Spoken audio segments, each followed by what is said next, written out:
নমস্কার, নিউজ 18 ডিজিটালে এই মুহূর্তে আমি বিশ্বজিৎ আপনাদেরকে দেখাবো যে একটি প্রচারের ছবি যাদবপুর বিধানসভা কেন্দ্রের নির্বাচনী প্রচার। আর সেই নির্বাচনী প্রচারে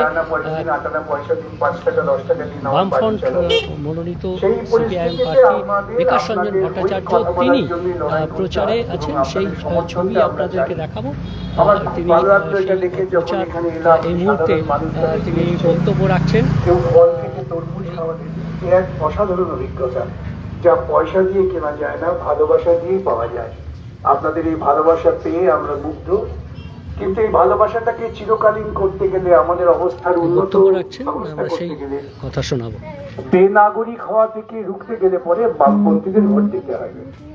আজকে আপনাদের বুঝতে হবে যে মমতা প্রথম হইচই করে যে এখানে নাকি অনুপ্রবেশকারীতে ভরে গেছে। অনুপ্রবেশকারী বলতে তিনি কি বলতে চেয়েছেন, আমাদের মতো যারা পূর্ববঙ্গ থেকে উদ্বাস্তু হয়ে এসেছিলাম তাদের দিকে মমতার ইঙ্গিত ছিল। মমতা তখন বিজেপি সরকারের সঙ্গে ছিলেন। আজকে মোদী এবং অমিত শাহ এই ঘুষপেটিয়া করে আমাদের জীবনে অশান্তি নামিয়ে এনেছেন, ভোটাধিকার কেড়ে নেওয়ার চেষ্টা হচ্ছে এবং সবচেয়ে বেশি প্রবঞ্চিত হয়েছেন হিন্দু ধর্ম বিশ্বাসী কিছু মানুষ, মতুয়া সম্প্রদায়ের মানুষ, প্রান্তিক স্তরের মানুষ।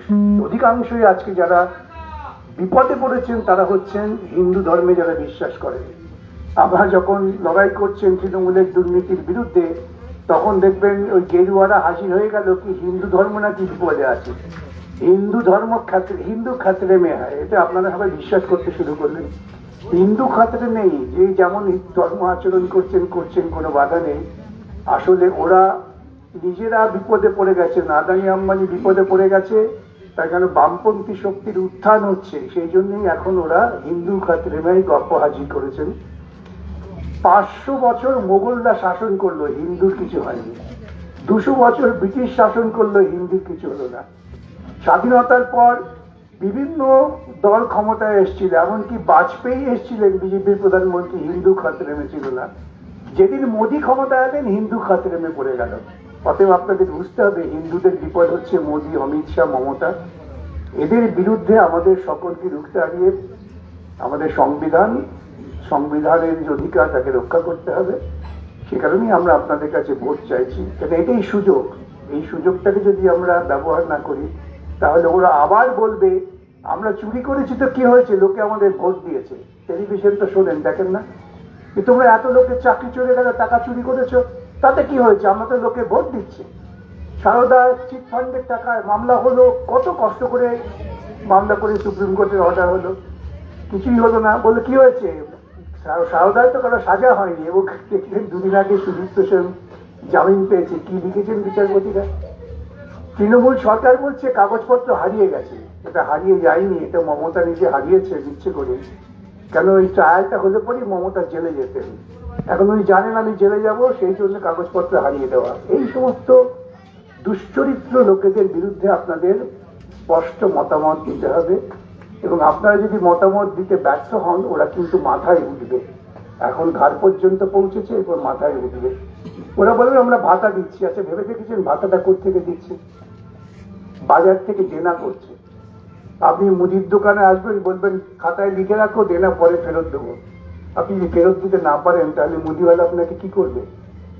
ভেবে দেখেছেন? আজকে ওরা আমাদের সেই পরিস্থিতি নিয়ে যাচ্ছে। বাজার থেকে টাকা ধার করে আমাদের খানিকটা টাইমটা ভাতা দিয়ে বলছে আমি তো ভাতা দিচ্ছি। আগে টাকাটা ফেরত দেবে কে? এই টাকাটা ফেরত দেওয়ার সময় আমার আপনার ঘরে ঘটি বাজি বিক্রি করে দিতে হবে, তখন তো উনি পালিয়ে যাবেন। উনি তো যে পরিমাণ কোটি কোটি টাকা করেছেন ভাইপোকে নিয়ে উনি বিদেশ চলে যাবেন, কিন্তু আমাদের ঘাড়ের উপর বোঝা চেপে গেল। এটা একটু ভাবনা চিন্তা করবেন, এইটুকুই নিবেদন এবং আশা করি নিশ্চয়ই ভাববেন এবং আমাদের ভোট দেবেন। এই প্রার্থনা করে আমার কথা শেষ করলাম। নমস্কার।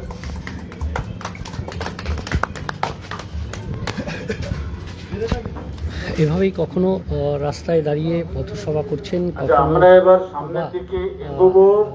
এগিয়ে চলেছেন, সাধারণ মানুষের কাছে প্রচার করছেন বিকাশ রঞ্জন ভট্টাচার্য। যাদবপুর বিধানসভা কেন্দ্রের বামফ্রন্ট মনোনীত সিপিআইএম প্রার্থী এবং এই বিধানসভা কেন্দ্রেই তৃণমূল কংগ্রেসের প্রার্থী দেবব্রত মজুমদার এবং বিজেপির প্রার্থী শর্বরী মুখোপাধ্যায়। একদিকে অভিনেত্রী, অন্যদিকে চার্টার অ্যাকাউন্টেন্ট। আর এই মুহূর্তে আমরা দেখছি সেই বিকাশ রঞ্জন ভট্টাচার্য তার প্রচার, এবং সেই প্রচার তিনি করছেন, কখনো বাড়ি বাড়ি, কখনো হাত তুলে অভিবাদন করছেন, কখনো বা আবার অটোতে উঠে প্রচার করছেন। এভাবেই যাদবপুর বিধানসভা কেন্দ্রের এই মুহূর্তে আমরা রয়েছি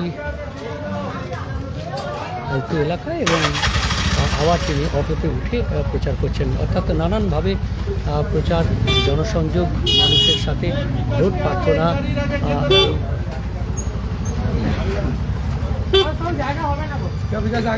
সেই প্রচারের ছবি দেখাচ্ছি।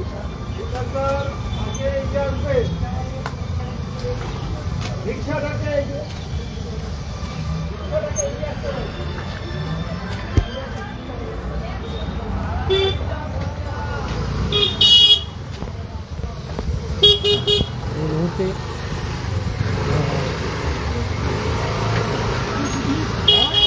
কালিকাপুর পূর্বাচল এলাকায় এই প্রচার চলছে, এবং সেই প্রচারের ছবি,